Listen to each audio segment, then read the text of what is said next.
Wall Street veteran Bernard Madoff has been arrested and charged with running a $50 billion Ponzi scheme. Congress wants to know what caused the Enron meltdown. Now, while the collective rage currently is focused on WorldCom, Tyco CEO Dennis Kozlowski was convicted of looting hundreds of millions of dollars. This is one of the biggest fraud cases ever. Their president's a crook. Well, I'm not a crook. Find out more on this week's episode of White Collars, Red Hands. Let's take a trip back to the Wild West of economics, the early 18th century.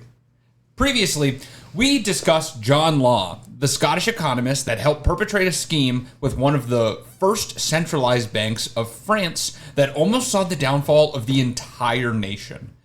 But Law wasn't the only John getting into trouble in this new open world of government debt, because back in England, a man named John Blunt was running what would go on to be called the first Ponzi scheme and maybe even the world's first financial crash. His founding of the South Sea Company and its subsequent downfall is the first peek behind the curtain of how stock markets can be influenced more by psychology than by actual numbers and figures. As John Blunt pumped and dumped his way to changing the way that the English government ran forever. And in the end, politicians and directors were held accountable for their actions, but what was the fate of the South Sea Company? Find out on this week's episode of White Collars, Red Hands. This is a part where you say something. I know, and I was like, I have nothing funny to say today. Well, I didn't know what to say. Is this also like the South? Okay, you're talking about the South Sea Company. It just makes me think of Pirates of the Caribbean, and that's not what they were talking about in that. Technically, the Caribbean would be part of the South Seas, I think. Yeah. The South Seas were What's the thing that they all talked about in Pirates of the Caribbean? I think you might... Gold? No. Pirates. Yeah, but it was some sort of sea company. Oh, that's probably the East India Trading That's Company. what it was. Believe it or not, they're going to factor in a very small amount today. Hell yeah. I love pirates. We're probably not talking about pirates. Nothing to do We with are not pirates, talking about though. pirates. There's going to be some talk of ships, a lot of talk of trading, Okay. no talk of pirates. I don't know. There's ships and trading. Sounds like pirates. No, not even privateers. We're not even talking about those. Arg. Anyway, welcome back to White Collars, Red Hands, everybody. I'm Kashan. And I'm Nina. And today we're doing a very historical episode. We're going back more than... And let me make sure I'm doing math right this time, okay? Yes, we're going back more than 300 years into the past. That's longer than America. America hasn't even been around that long. No, it has not. Into Great Britain before it was Great Britain, because that happened, now I know, in 1707. What were they before Great Britain? England. Oh, just England? Before they incorporated with Scotland, I believe. And before they took over Scotland? And then became Great Britain. So... I mean, yes. England has had a very long and storied history of taking over place. It's kind of their thing. All right. The first thing you need to know is that throughout England's history, they loved to be at war. They sure did. The bulk of today's story occurs between the years of 1711 to 1720. And only about 60 years before that, the country had been embroiled in a brutal civil war that saw King Charles I of England lose his head. Wow. Is that where did he have King Charles Cavaliers? You could be speaking another language to me. I have no idea what that means. It's a dog. I thought they were just called King Cavaliers. There's a Charles in there? Yeah, King Charles Cavalier. I've only ever heard them referred to as King Cavaliers. Oh. We had a friend who bred them. They've disgraced you, Charles. Well, there were a lot of King Charleses, so I have no idea. Speaking of a different Charles, Charles II of Spain, who was a physically and mentally disabled product of incest, like many monarchs of his time, he died without leaving an heir to the Spanish throne. Okay. Yeah, because he probably couldn't, even if he wanted to. One of the options to take the throne was largely backed by the Spanish and was this French dude named Philip of Anjou. And the English absolutely hate the French, all right? They were actually just at a war with France at this time. This is at the early 1700s, 1702, when this king died. And right before that, they were in the 9 Years' War with France, which very confusingly lasted 8 years. Yeah, but it was brewing for a year beforehand. Okay. I mean, come on. You can't you can't just add a year on, all right? Also, 9 years is a weird time anyway. Just call it the 8 Years' War. No one cares. Yeah, there's really no difference. It's too late to change it, but that's fine. So there's a lot of more war history between those two nations, right, that I don't know and we won't get into here. But they had some tension, and not the fun kind. They probably had a little bit of sexual tension. Well, all of their monarchs were having sex with each other. They did happen to be brothers and cousins. So, I mean, there was at least some tension. So the English supported another option for the Spanish throne that wasn't that French guy. This Archduke dude from Austria, which was another frickin' Charles. Wow, was that the most popular? Charles of Austria. So obviously, the only way to settle disputes like this, right, is with a large war between national superpowers, which became known as the War of Spanish Succession and was kicked off with the Battle of Carpi in 1701. I think I said 1702 before, but it was 1701. I feel like they could have just rock, paper, scissors. You'll find out this doesn't even matter. Like, they were just fighting a war for no reason. But they're fighting a war right now to see who's going to be king, right? Yeah. Okay. Yeah. And from 1701 until the start of our story in 1711, the fighting was still going strong, which means that at the beginning of this, England had been pretty constantly fighting for around a century in different conflicts with multiple nations, including itself, because remember, it did have that civil war. At the same time, there was a lot of financial theory going around, one of which being this idea of centralized banking and public debt. For the entire country's existence, there had been a long-standing tradition of the crown and effectively the government borrowing money from banks and the public and just kind of not paying it back because they were the royal family. So just... Yeah, you don't have to. What are you going to do? Yeah, literally. You're shit out of luck unless they get enough people angry and then there's a revolution, right? Right. So they've been doing this for a while, but in 1693, the English Parliament decided to put a stop to this practice by backing debt taken on by the government and chartered the Bank of England in 1694 for this purpose. This bank would sell shares, and the money from these shares would be loaned directly to the government. The interest paid back to the bank would then be passed on to stockholders in the bank in a form of dividend, which can kind of be compared to how government bonds work today. Okay. Like, the government is raising money as a form of debt and then paying back a dividend on top of it. It's basically a public loan that the government takes out. Okay. But previous to this, it could be just as likely that a government became insolvent due to lack of funds as kind of any company because it didn't have a consistent source of lending. It would either take things or that's kind of it. There wasn't this big economic trade between the government and its people. That being said, all of these wars really put the nation in a bad position financially because war, believe it or not, ain't cheap. No, it's very expensive. That's why we have such a huge military budget here in the United States. Yeah, especially when you're doing, everything we got to do. All right. Drones cost a lot of money. Yeah. Believe it or not. Last time I checked, the drones aren't free. So when Robert Harley, a new chancellor of the Exchequer. What is an exchequer? It's a very fancy title for a position that is very similar to the Secretary of the Treasury in America. Like, he's basically, he's in charge of the money. Okay.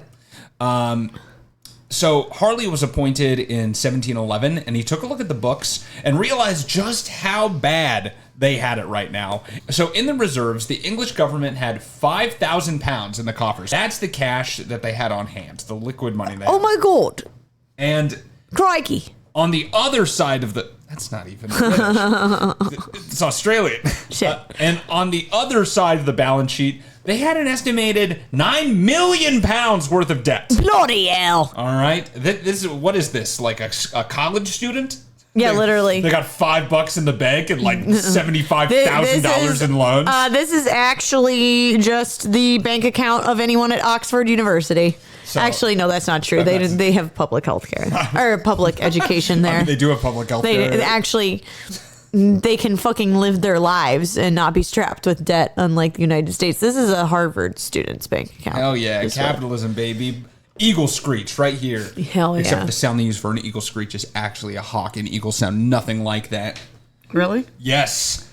What's a hawk? What's an eagle sound like? I don't remember. Do an eagle impression. I don't remember. I don't know. They think they like chirp and like. Yeah, so they like warble and like chirp like that. They do not screech. I've been bamboozled. Okay, so anyway, you're gonna get a lot of fun facts today, and I guess that is just one that I threw in for free. So there damn. You go. My life's a lie. So they had £9 million in debt and £5,000 to their name. So that's obviously very large. A debt so large that the country did not completely pay it off until 2015. That is more than 300 years later. They finally announced that they were paying off on consolidated debt that lasted back to this time period. That's actually crazy. Like, why they couldn't get it forgiven? What was their interest rate? I want to know the interest rate. I think typical interest rates at this time were between like 5 to 8%. They actually had them? Yeah. Of course they had interest. I mean, yeah. Damn. This is way after that. Nothing new under the sun. Because it had not been illegal for a very long time. What had not been illegal?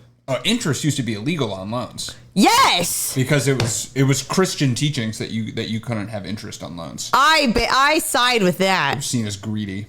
It is greedy. That's why when the first bank started, that's why Jewish people got associated with banks because Christians couldn't charge interest on loans, but people needed loans.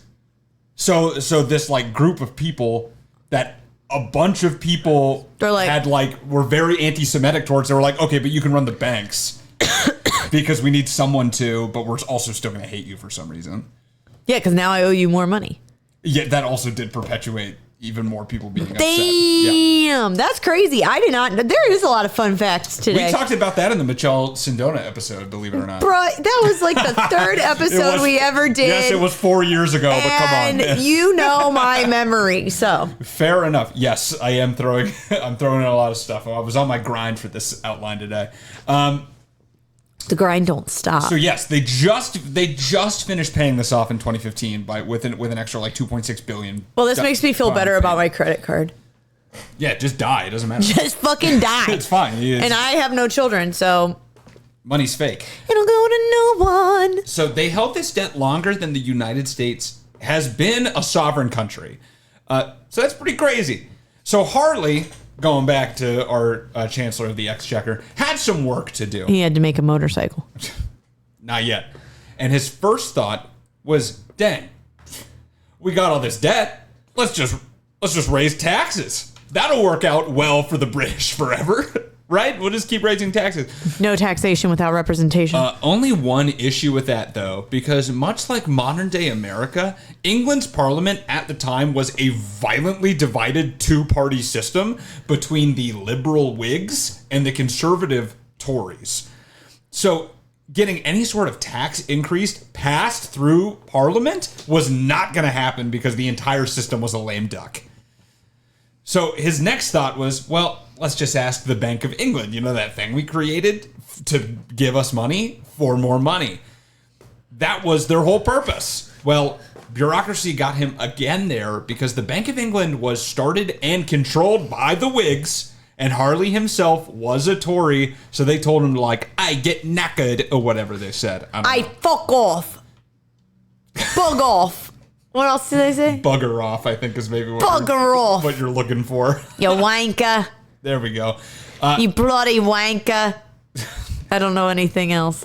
No, crush. I crushed it. Absolutely, no. That's all we need. So because England was either at war or had been at war with most of Europe in recent history at this time, and because of how bad their situation was, other countries also were not really keen on sending any money their way or giving them a loan. So Harley realized he was going to need to pull some, like, seriously devious shenanigans to keep England's head above water.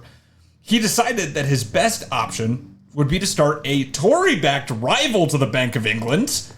Oh. And that is where John Blunt enters the conversation. So John Blunt was the company secretary for the Hollow Sword Blade Company, which, as its name hints at, started producing swords, specifically rapiers, for the English in 1691.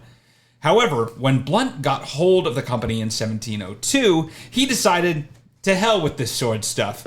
We're going to be a financial institution instead. And he came up with the idea to buy land that was now available for dirt cheap in Ireland because the English had just confiscated a bunch of land from the nation.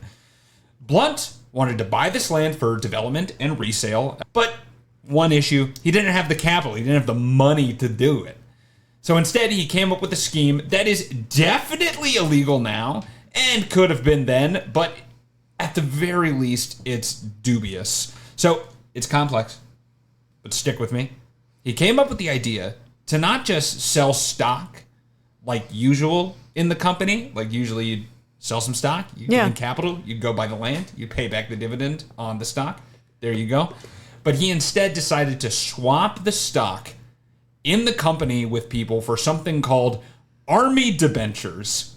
So army debentures are basically an IOU that the government would give businesses to get weapons and rations for the army when they couldn't pay for them outright for all of these wars they were in. Okay. So because England had obvious liquidity issues, they used to dole these out a lot for supplies in wars. They didn't have money on hand. So they were also bad at paying for them. So the debentures were kind of almost worthless because you can't go back and take your swords back from the army when they don't pay you. Right. So they would just kind of be like, tough titty. Yeah, fuck you. So Blunt wanted to swap real stocks for these, what are relatively worthless government IOUs. And on top of that, he even offered to swap shares at less than market value. So he would give you a $100 share for a debenture that would sell for $85 normally. Okay. So all of this sounds like a horrible idea, right? I think even you're picking up on that, Nina. It doesn't make any sense. No, it doesn't. But Blunt was thinking about the larger psychology of this situation and not just the numbers. He knew that this idea was so horrible for him and so good for people that had army debentures that people would take him up on the offer almost immediately, and that a lot of people would do it. This means that the demand for those debentures, and therefore the price of them, would go up, would skyrocket once he announced the deal. Oh. So, before announcing it, he bought up a bunch of the debentures for basically nothing, and then by selling them after he announced this stock swap deal, he made about 220,000 pounds from this entire, I guess, scheme, you can put it. And that's not even to mention that the land he was buying in Ireland, he was buying from the government. They had seized it. And since the debentures were government-owned debt, he could literally just swap the debentures that he had for the land at equal value because the debt was to the government. He was buying the land from the government. So they said, okay, well, it's 100,000 pounds worth of land. Give us 100,000 pounds worth of our debt back, and then we'll call it even. So Blunt took the extra profit from this deal and also decided to start muscling into the Bank of England territory and made loans to the government. And I think it only took about 200,000 pounds to actually buy the land on top of the debentures. So he took the extra 20,000 pounds and just loaned it to the government. In return for which, they allowed him to sell unlimited stock in the Hollow Sword Blade Company, which is kind of a recipe for disaster, but this is kind of... no one had been doing this yet. Like, literally, stocks, like these joint stock companies, were pretty new. Yeah. People really had not been doing this for a while, and it was looked down on for a while because this started something called stock jobbing, where people would literally just buy and sell stocks. It was basically like a day trader, and people hated these people because they thought that they were like scammers. Yeah, they thought they were scammers. So I just don't think they understood that, like, yeah, sell as much stock as you want is maybe a really bad idea. Yeah. But it was, and it gets worse. But at this point, the government badly needed money. And they were willing to give them money, so they kind of were like, well, that's fine. We'll let you do whatever you want. But they needed an even larger cash infusion than this. And Blunt's scheme made him the perfect virtuoso for the job. At the time, the Bank of England had been running a lottery to raise capital for the government, and it had been okay. These national lotteries had been going on for a while and had been good at funding a lot of the war efforts. But Harley got the rights to run the lottery, instead turned over to the Hollow Sword Blade Company and John Blunt, and he absolutely kicked it up a notch. He sold out multiple rounds of tickets to the lottery, including ones that cost £1,000 a ticket. A ridiculous price at this time. But he did this by guaranteeing that every single ticket was a winner. You would win at least 10% of your ticket back as winnings. So you were guaranteed at least £1,100 back on a £1,000 ticket. But he said that for every ticket? Every single ticket's a winner. So once again, that sounds like a really stupid idea and a terrible deal for the government, right?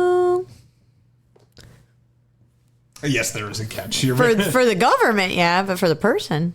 Yeah, but that's the thing. Why would they offer this? The person's not the one deciding these odds. Yeah. The government's deciding them. So why would they do this? So the catch is that they were going to pay back the winnings over the course of 10 years. Okay. So basically, this was just one public-backed loan to the government with a 10% fixed interest rate, at least, paid over a decade. The government would have to pay more than it took in the first place from these tickets that were sold, but at least at the time, it had enough cash to actually operate in the interim. They didn't have enough cash to get through a month of operating the government. They were very close to just everything's going poor unless they can get these capital infusions. That's crazy. And this was enough money to help the government run for 4 more months. Huh. Okay. So it was a lottery, but in a way they just did a very lucrative bond offering. Okay. That everyone bought into because of the hype they spread around. Yeah. With this lucrative pairing in place between the government and the Hollow Sword Blade Company, this company would eventually evolve into the financial arm of today's real culprit, the South Sea Company. Well, the now Great Britain ended up leaving the conflict in 1713 and signed the Treaty of Utrecht with Spain. Part of this treaty allowed Great Britain access to trade to the South Seas, or to Central and South America, where many large seaports, basically all the large seaports, were owned by the Spanish. And they granted a monopoly to these regions for one particular good to Great Britain, and that was slaves.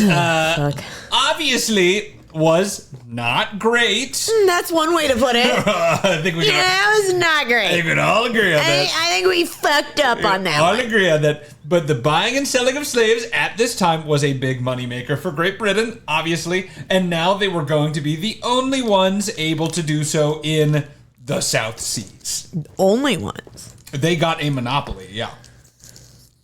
The government chartered the South Sea Company to carry out these trades on behalf of the government.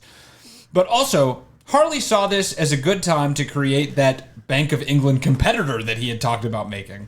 So they also tasked the South Sea Company with consolidating all of the government's debt. To do this, they allowed the South Sea Company to swap its stock directly for government debt, and then they agreed to pay the South Sea Company 6% interest on this debt, which was lower than what they were going to have to pay to all of the private investors that the debt was spread out between. Then the South Sea Company would pass this interest on as dividend payments to the shareholders. Of course, to get people to swap their debt that they had from the government for stock in a company where they were going to make less interest than they would have if they just kept the debt, they would have to believe that the price of the stock would reliably go up. And to do this, the government really pressed the propaganda that the monopoly of trade in the South Seas was going to bring in some huge money. And they had precedent as the East India Trading Company.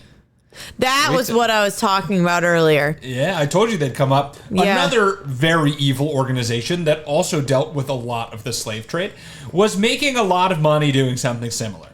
So, of course, they did forget a few caveats and differences between how the East India Trading Company could trade and how this new South Seas Company could trade.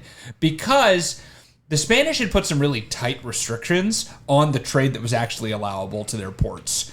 They gave them a monopoly and allowed them to trade there, but they were only allowed one ship per year to enter each of their 6 ports in the South Seas. Sorry. I just got a dirty mind. I know.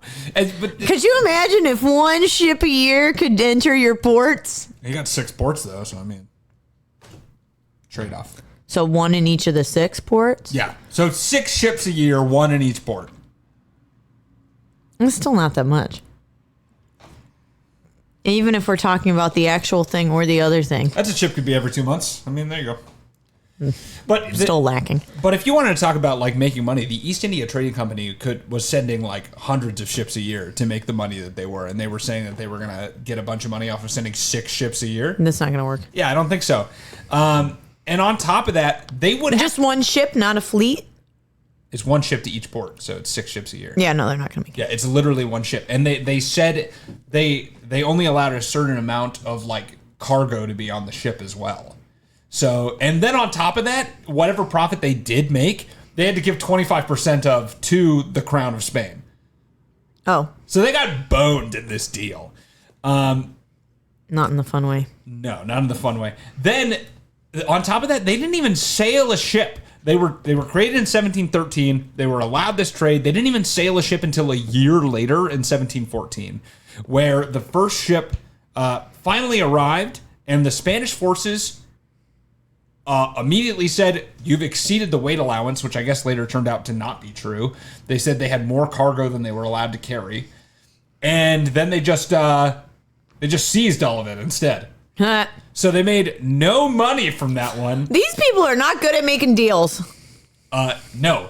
And the second ship, although not outright seized by the Spanish government, was the target of way higher than normal duties on all of the goods that they brought in. So all in all, the South Sea Company lost 200,000 pounds on the first 2 ships alone. Oh, shit. And ultimately, it's kind of unclear if they ever sent more. I know they had 12 ships at the end of everything, but I really don't know if they sent any more out in the next few years to the South Sea.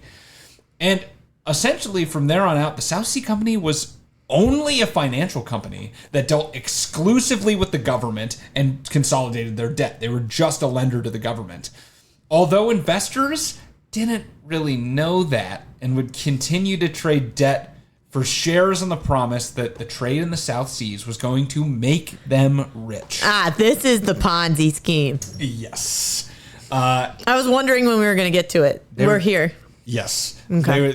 It was a craze. Everyone had FOMO. They were all buying this up, thinking we're all gonna be so rich because It's like Dogecoin. we can trade to a whole nother country. This is gonna be crazy for the economy. And then they were just like, they never actually did it though. Damn. The company had no discernible income at all. In 1714, Queen Anne of England died without an heir, and a dude named George I of Hanover was selected to replace her on the throne. George was a bit more sympathetic to the Whigs, though, and Harley and the South Sea Company, as you remember, had originally been built as a Tory-backed alternative to the Bank of England. So Blunt, he only had allegiances to cold hard cash. So after Harley was booted as Chancellor of the Exchequer because he was from a different party, Blunt also booted him as an ally and swapped the Tories that ran the South Sea Company completely with Whigs to gain George's favor. He actually even took it one step further and appointed the king's son, also named George II, as the new governor of the company, replacing Harley. So this guy who came to him and was his ally in this entire scheme up to this point, he just kicked him out. Because there was a new king. He was like, and then appointed the king's son as the governor instead. Damn. What a backstabber. Mm-hmm. even crazier is that not long after George and his son, George, got into a verbal altercation, after which he decided to take his son's toy away from him, and literally the king himself became the governor of the South Sea Company. That seems like a conflict of interest. Yeah, this intertwining of the government with the company did nothing but increase public confidence, though, that the price of the South Sea Company stock would do nothing but rise, because now it's tied directly to the crown, like the most powerful person in the country. This was also obviously extremely incestuous.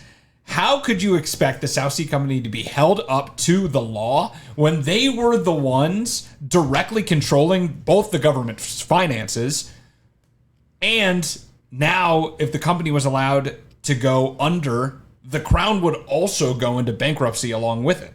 So they literally created it to be too big to fail just by its allegiances with the government.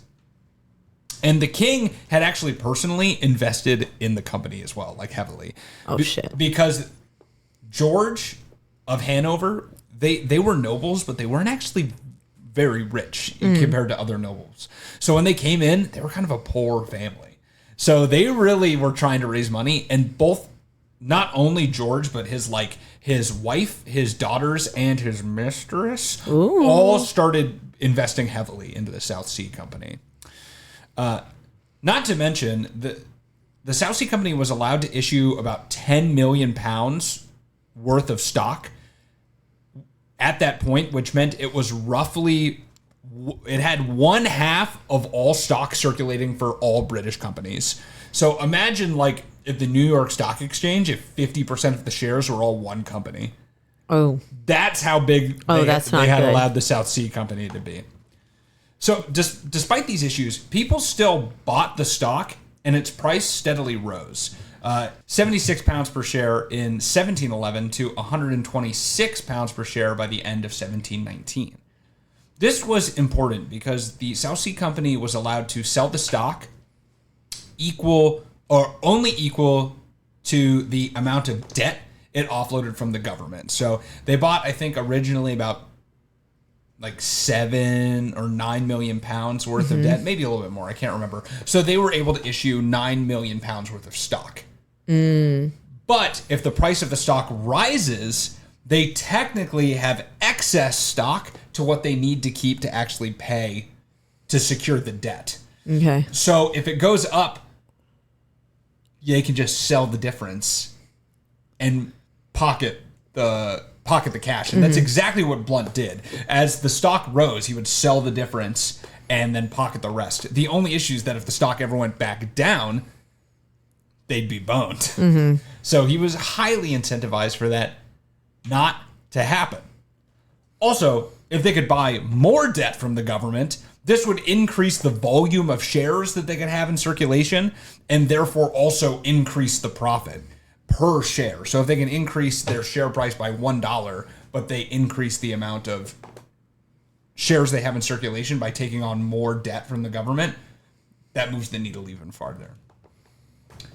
So this is why Blunt looked to consolidate even more of the British debt, which by 1719 had ballooned to 41 million pounds. Oh, wow. That's more than 3 times what it was at the beginning of this story in like 1711. Yeah.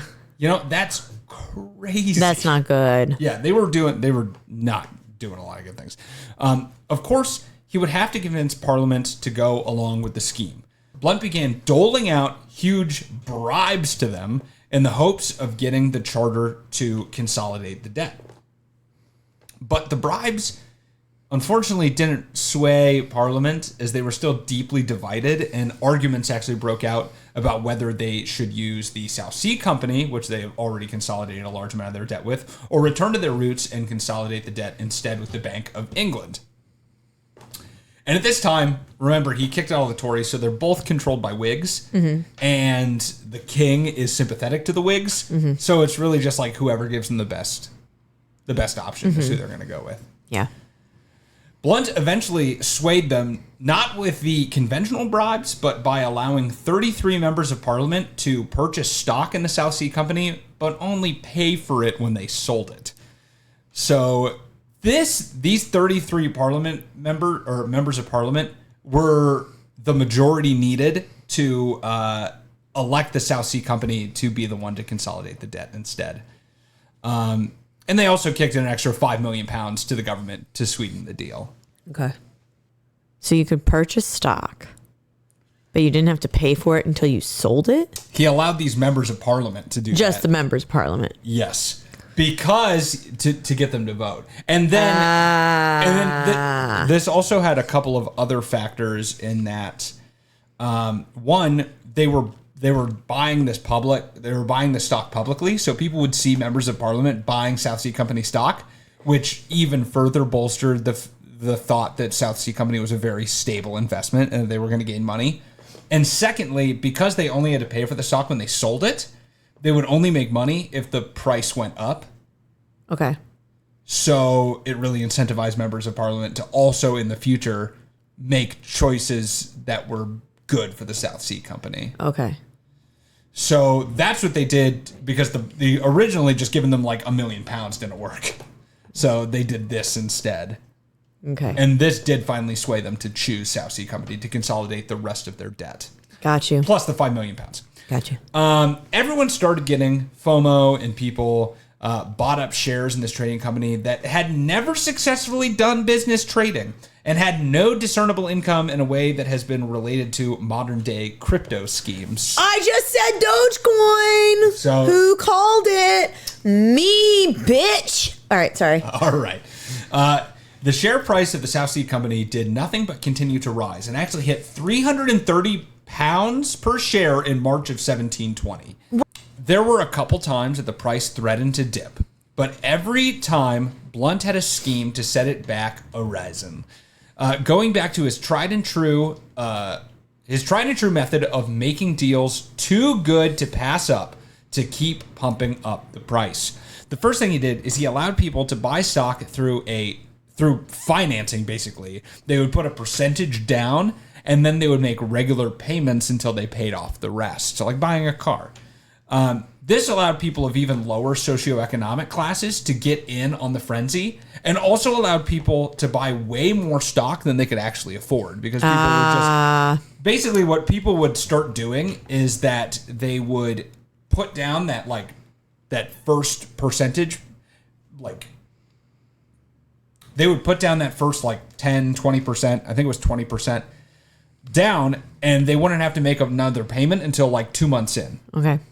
So when the 2 months came up, if the stock price went up, they could just sell all of it, pay off the amount that they bought it for, and keep the rest as profit without with just buying 20%. So you could buy 5 times more than you could actually afford, and then just turn it over. Mm-hmm. But the thing is people usually wouldn't cash out because it was rising still. Mm-hmm. So they would take that profit and then reinvest all of it again. Mm-hmm. And then every 2 months they would kind of go through this cycle of buying it again, just putting 20% down, taking the profit, reinvesting the entire, including the profit, 20%, 2 months later, do it again, do it again, do it again, do it again. Which reminded me a lot of, if you know what leveraged options trading is, it's a lot like that. A bunch of people online have ruined their lives doing that, because if a place lets you buy with debt and options, it's just like gambling with borrowed money. It is the worst thing you can do. That sounds terrible. So that's what they were doing. But the stock did hit eventually a price of £890 per share before starting to dip again. So the South Sea Company started offering loans specifically to people who were looking to buy their stock. And once again, they saw stock prices increase. They would loan out up to £3,000 per person so that they could buy stock in the company. And when they were buying stock in the company, I don't know if this is how it works, but I'm almost positive they would let them do that financing deal. So they'd give you £3,000 and then also let you finance it. So you could buy 5 times more than what you could normally buy with £3,000. Oh my God. Yeah, it's rough. This influx of wealth to the population actually saw a rise of many ancillary companies, some of which operated legitimate businesses, and some of which were just quick cash grabs. Here are just a couple of examples. people looking to build flying machines. An airplane? Sometime soon. They didn't even know what an airplane was. I know, but that sounds like a flying machine. Yeah, they were just like, we are just... A rocket ship? Well, an airplane is a flying machine. Just a flying machine. The trading of hair, wheel for perpetual motion, and this is a serious one, for carrying on an undertaking of great advantage, but nobody to know what it is. That doesn't make sense. Literally, it was just saying, it's like this is... I'm raising money for something very important, just no one can know. Ooh, mysterious. That person raised about 3,000 pounds. I'm going to start a GoFundMe. And then they left. I'm raising money. Donate to my GoFundMe. I'm raising money, but I'm not going to tell you what it's for. No, that's a scam. We talked about those already. You can't do that, Nina. Well, it could be for a good cause, and that good cause is my bank account. It's not a good cause. I stick by that. However... These businesses, these smaller ones, were cracked down upon by the government, which saw many people sell their stock in the South Sea Company to recover from their failed businesses. The South Sea Company price was still going strong, so much so that John Blunt was knighted in June of 1720 and made a nobleman. He was made a baronet, which is not a title that they really use anymore, but he was a lord. And his family still has the baronet title to this day. Wow. Which is even more shocking given what's going to happen. So the South Sea Company at this point was valued at £300 million when the GDP of the UK, which I could not find an accurate estimate in 1720, but the estimate of the GDP, according to a paper in the European Review of Economic History that I found, the GDP of the UK in 1700 was around £66 million. So this is 20 years later, and this company is valued at £300 million. So I think it's valued at least close to, if not more, than the GDP of the UK. That's crazy. Yeah, that's insanely high. And I think between the loans that they had put out and the government debt, they were owed a total of £60 million, which was more than all of the money in circulation at the time. What? Yeah, so the money they were owed, if you went to every single person in the entire country and said, give me every pound you have, they wouldn't have enough money to pay it back because there wasn't that much money. Well, I mean, you could just solve that by printing more money. Yeah, I mean, that's the thing. Economics is also kind of, like, money's kind of fake, right? Why can't you just print more money? And this is a good testament of that.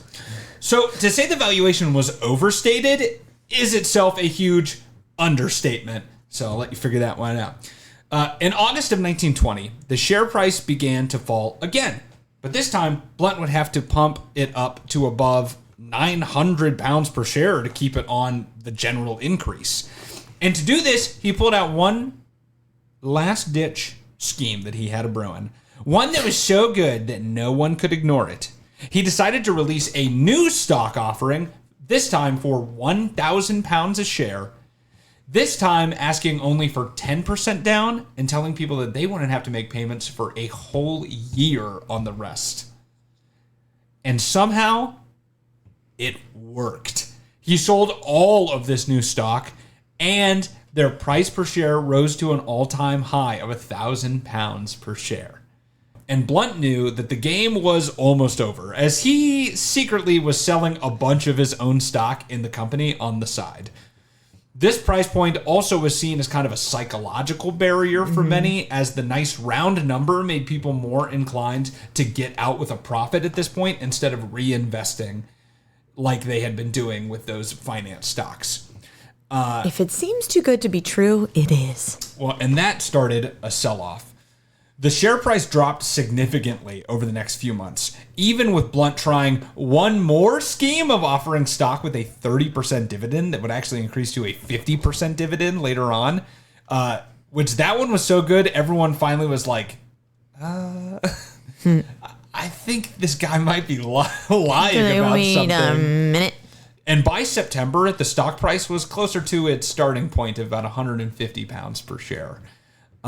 Huge swaths of the population were out not only their life savings, which they had maybe invested into the company by this huge drop in price, but sometimes more if they finance their shares. Because if they were borrowing to get this, you're not only at your life savings, you're at like 5 times your life savings. Damn. So you have way less than nothing. Many went bankrupt, and there was even a measurable rise in suicides across the entire country as a result of this bubble popping. I mean, you lose everything. It ruined a lot of people's lives. The crown also was in danger of being left bereft. The king and his family were heavily invested into this company. And many other prominent British people, including one of the greatest scientific minds of all time, Sir Isaac Newton, had really lost a lot in this. He had invested and lost about £20,000 in the bubble, which is like multiple millions of dollars in today's money. Yeah. And that was, I think no one's going to argue me when I say smart guy. Yeah. Smart guy. Isaac Newton? I think he just made a bunch of shit up. He co-invented calculus. So, he's kind of all made up. Kind of a smart guy. We all just kind of believed whatever he said. He's not really. It's not true. Gravity's not real. Gravity's not real. But he bought into the bubble. So then the man often seen as the savior of the situation, Robert Walpole, showed up. It's a funny last name. I fucking knew you'd say something about it. It is silly. I mean, he's British. What are you going to do? Robert Walpole had been publicly very staunchly opposed to almost every step of dealings with the South Sea Company. Although, privately, he had actually personally invested in the company and sold right before the downfall. So he got out with a profit. Mm-hmm. Oh, wow. But the whole time, he was actually like when they were arguing between the South Sea Company and the Bank of England, he actually argued for the Bank of England. Oh. So he was always against them.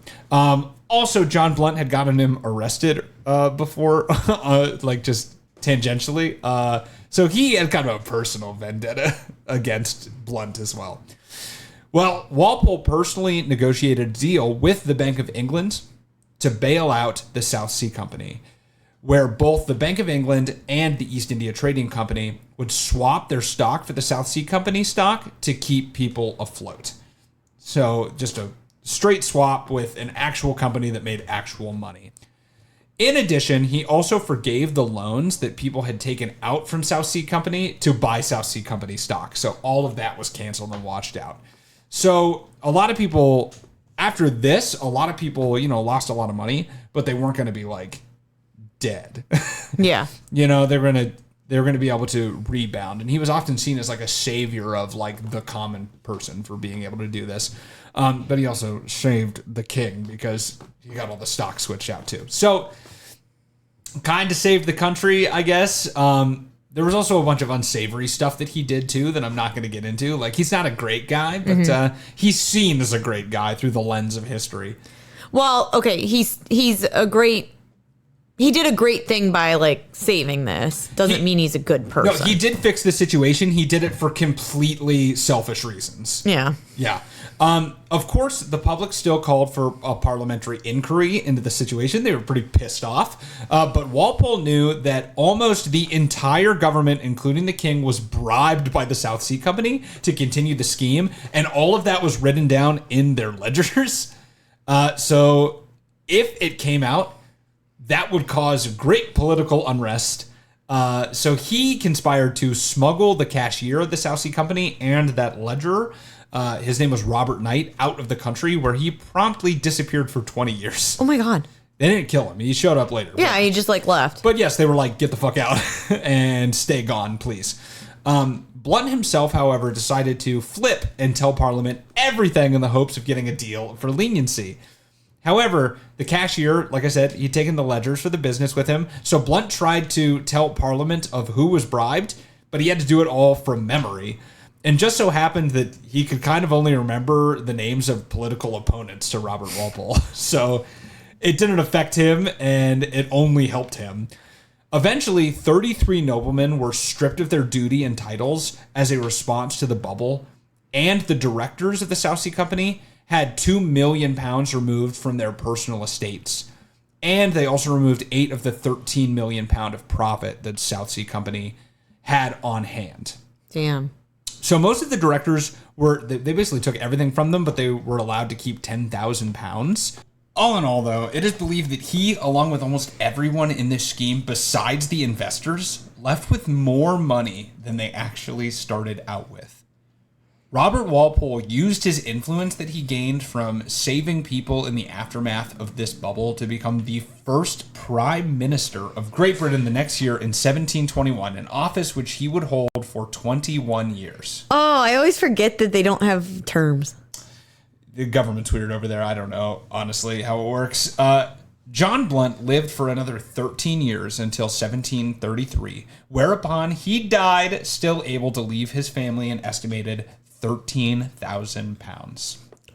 His first company, the Hollow Sword Blade Company, went under with the South Sea Company bubble, but the South Sea Company itself was left with about a dozen ships to its name after the ordeal and actually was operated and still traded as a company until 1853, and continued to trade to Spanish seaports as well as whaling in the Arctic before their eventual collapse with but a whisper. It goes without saying that John Blunt was a terrible person, bent only on making as much money for himself personally as possible at the expense of literally anyone else. From the beginning, he did nothing but scheme and lie without ever trying to offer a single product. This wild speculation in a company that drove the value to meteoric heights might have been the first of its kind. But as we know from countless other examples, this idea of FOMO and investing into a company just because a bunch of other people are doing it is still a phenomenon to this day. But getting down to brass tacks, the South Sea Company was an integral company to the survival of the British Empire, which, without the capability to access capital easily through the offloading of their debt, might very well have collapsed under the enormous weight of 100 years of fighting. Nevertheless, when the next NFT comes along, whatever that is, remember that this has been done before, and you don't have to be the next victim of a modern-day John Blunt. I mean, that is true. We love to hop on whatever new trendy thing it is to make money. Yeah, this like wild speculative bubble is also... compared to like the dot-com bubble of the early 2000s, just like a bunch of people peddling promises instead of like actual actual profitable ideas. Like they weren't making any money. They were just saying like this idea could make a lot of money, and then people went crazy for it. And sometimes cooler heads just don't prevail, and you end up giving a bunch of your money to a company that doesn't do anything, and it becomes one of the largest collapses ever in history. And you can see how it could be called a Ponzi scheme because they could put out unlimited stock. So it's like you just get more stock, sell it to someone to pay off the other anything, all the dividends you own from like the first stocks. They don't allow that anymore, right? For good reasons. Fucking reason, yeah. And so with that, I know. I can't tell how long this episode's going to be because we took some breaks, but this is going to be a long episode. So you've been here for a while, so let's get you out of here. It's at least an hour. Yeah. So thank you guys so much for listening to this week's episode. If you really liked what you heard and you like these historical episodes, we've done a couple of these. They're some of my favorite. I like them. I like them. So if you like those, you can show your support for us in these kinds of podcasts by leaving a review on Apple Podcasts. You can leave a star rating on Apple Podcasts or Spotify. Spotify lets you comment now on individual episodes. So, that's kind of cool. Yeah, so if you're listening there, drop a comment, increase our engagement. Tell me how pretty I look. We'd love that. You can watch the videos on there as well, or drop a comment over on YouTube. You can also comment on this Bluey t-shirt I'm wearing, which I haven't seen the show. I just went to a 5-year-old's birthday party. Was it Bluey themed? No, I bought it for no reason. Yeah, it was Bluey themed. Okay, that makes more sense of why you bought the top. It was Bluey and Peppa Pig themed at the same time. Kids, man, they don't know what the fuck they're doing. Peppa Bluey? Just choose one. Bluey Pig? Baba Booey. But yeah, if you like that, leave a comment on YouTube or Spotify, or just go ahead and give us a follow or a like, a subscribe, whatever your podcatcher of choice allows you to do. That always helps us out. You can also engage with us on our socials. We have facebook.com/whitecollarsredhands, Instagram at whitecollars_redhands, X, I guess it's been long enough, we can call it that, X. Never. At White Collars Pod. You can follow us at TikTok at White Collars Red Hands. You can DM us on any of those, or you can send us an email at whitecollarsredhands@gmail.com if you want to go ahead and maybe suggest an episode to us. We do at least one fan-submitted episode every season. And the season finale is our next episode for this season. Fuck 16. Yeah. So go ahead and get those in. And we've already got a couple in, so we'll put them in the backlog or maybe get to them next season. We don't know, but we'd love to do some stories that you guys want to hear. So go ahead and send those over to us. We'd love to hear them. You can also contact us straight through our website, whitecollarsredhands.com. There's a contact us page there. Feel free to send us something, or while you're there, click that button that says check out our merch and go buy something with the White Collars Red Hands logo on it. That helps us financially because, believe it or not, it costs money to make a podcast. We've been doing this for almost 4 years, and it'd be nice to not spend money to do it anymore. We're kind of close, so you know, kick some money our way, and we'll be thankful for it, and maybe we'll be happier in the next episode. I don't know. We'll see. The best way to spread the joy that is White Collars Red Hands is to spread it by word of mouth. Spread it with your mouth like mono. That's right. Spread it with your mouth. Spread it with your mouth like mono. It's the kissing disease. I've gotten mono. Anyway, tell your friends, your family members, your enemies, kind of anyone who will listen to you about this podcast. Rant and rave. I don't care. Be a crazy person about it. I'd love if you did that. And you know what? I think with that, that's going to be it. Thank you guys so much for listening, and we'll see you next week on the season 16 finale of White Collars Red Hands.